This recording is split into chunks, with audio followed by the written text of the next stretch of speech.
Okay, so time check tayo dito. 7:23 update no dito sa bahay ni Tatay Digong pa rin naman sa labas ng. So since ano na tayo dito, bali alarma ulit tayo no. Kumbaga napukaw yung muntik ng matulog dating mga damdamin ng mga taga Davao. Kasi nga 'di ba medyo ano na tayo, parang nakapagpahinga-hinga na, nakatulog na ng maayos sa bahay. Ibig sabihin hindi na kailangan magpuyat ng gabi-gabi. Kumbaga pasilip-silip na lang dito sa lugar no kasi nga ito nga si Tatay Digong hindi na talaga siya mapila ng ano ng disqualification case no kahit pa ando na siya sa dahig tapos malapit na ang eleksyon natin no so it's 11 days to go kasi mag ano na May 12 na no so casting na tayo ng ano natin ng ating superpower ng mga individual mga Filipino citizen. So ngayon update tayo dito na ang mga tao ay nagbalik ulit dito no kumbaga ayan for example yan sila ma'am sila sir. So yung mga yan ay nakapanood na yan ng live streaming kanina sa Facebook and sa ibang mga YouTube channel na yun na nga nanawagan no. For example yung si Sir Paulino na nananawagan siya na ang mga taga Davao gumising at mag-gather na dito ulit sa labas ng bahay ni Tatay Digong. Gawa nung merong na-receive na intel info no. Itong si Kitty Duterte ng pamilya Ma Duterte po no as a whole. So si Kitty Duterte tumawag no. Mayroon siyang tinawagan ditong isa sa mga kapitbahay niya dito sa Doña Luisa. Tapos pinaabot yung mensahe na sabihin sa mga volunteer dito na ipaalam no. Ipakalat yung mensahe, yung message na mayroong ano intel reports na nakuha regarding sa tao na itinalaga daw ni PBM Latorre o kung sino man yun no.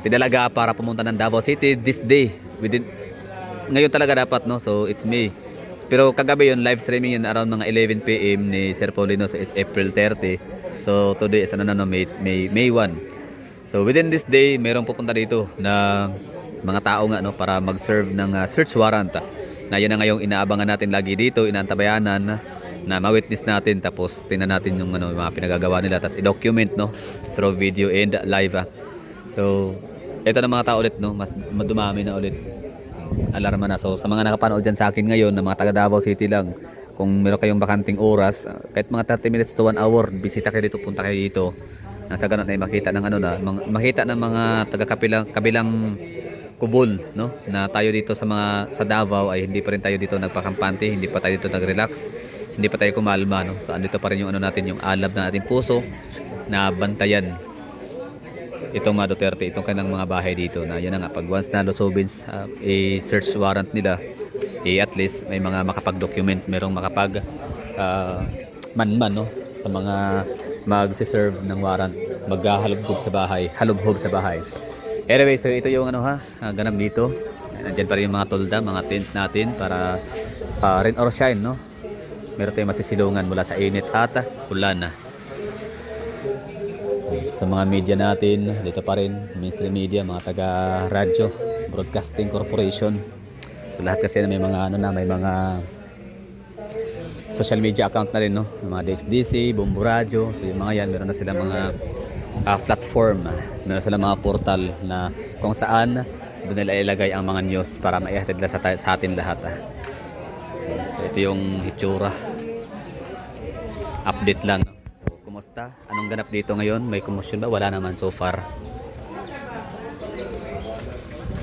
Si Sir. So, hanggang kailan ba to dito? Mananawa ang mga taga Davao City? Wala bang kapakuran?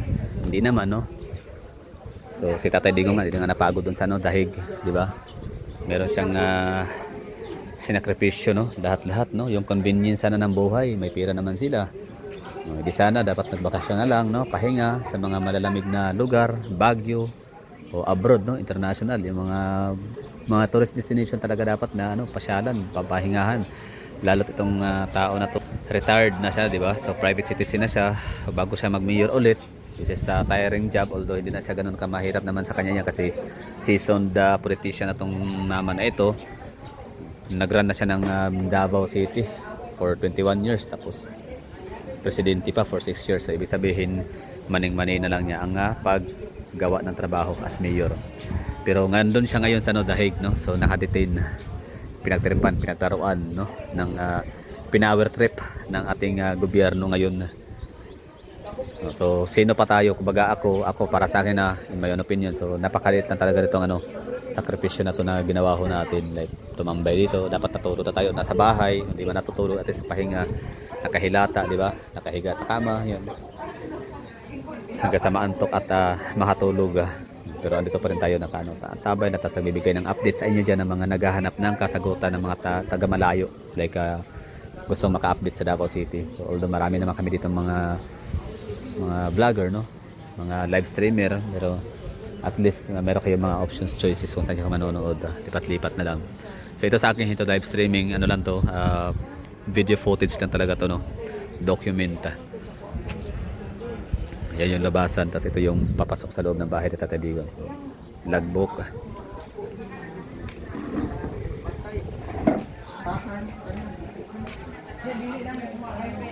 So, ito yung sitwasyon dito, ha. So kalmado pa rin naman. Basta kagabi, 2 beses kami na alarma dito kasi yung una, merong pumasok dito na taga Barangay B na patrol car, mobile car nila. So, or mobile patrol. So ang mga tao, siyempre, sabi ko naman sa inyo, hindi man talaga ang mga tao dito is formal organized, no, na merong grupo, na merong leader na isa, ganun, tapos sama-sama. Kumbaga ang mga tao dito, individual, nagpupuntahan dito, no, nanggagaling sa iba't ibang mga lugar. So yun lang, no, kung sino man yung mga napanood na ito, punta kayo dito sa area, sa lugar ni Tatay Digong, sa Dunya Luisa Subdivision, sa labas ng kanilang bahay. Magagather ulit ho tayo dito dahil nga sa heto, merong narinig si Kitty meron tayong nakuhang intel report, no, at yun nga ay itinawag ni Kitty Duterte sa, kaya sino yun, basta yung taga rito lang din, no, sa Davao, yun nga target ng mga tao na itinalaga, or merong taong itinalaga ang administrasyon ngayon ni PBBM na pupunta sa Davao City para targetin yung 3 bahay, no, ng mga Duterte. So kaninong bahay kaya yon? So possible, number 1, itong bahay na to ni Tatay Digong sa Dunya Luisa. Pangalawa ay yung bahay ni Kong Pulong, and pangatlo, panigurado, bahay ni Sebastian Duterte, no, ni Mayor Basti. Kasi nga yung 3 na yon ay sila yung kailangang palitan sila yung kailangang palitan ng administrasyong PBBM. Kailangan tanggalan sila ng kapangyarihan dito sa Davao City para siguro mas madali ang pagpa-power trip sa kanila, no? Diba? So yun lang yung pinaka latest update dito sa Davao City, sa bahay ni Tatay Digong. So back to gatherings ulit tayo dito. Kumbaga balik ulit tayo sa lugar. Kailangan natin magbantay ulit dito sa tahanan ng mga Duterte. So kaya ko ay nakapanood nito na taga Davao lang. So just in case lang, no, na meron kayong fake free time, vacant time, punta kayo dito. Kahit 30 minutes to 1 hour tatambay tayo dito. Malaking tulong na ho yun.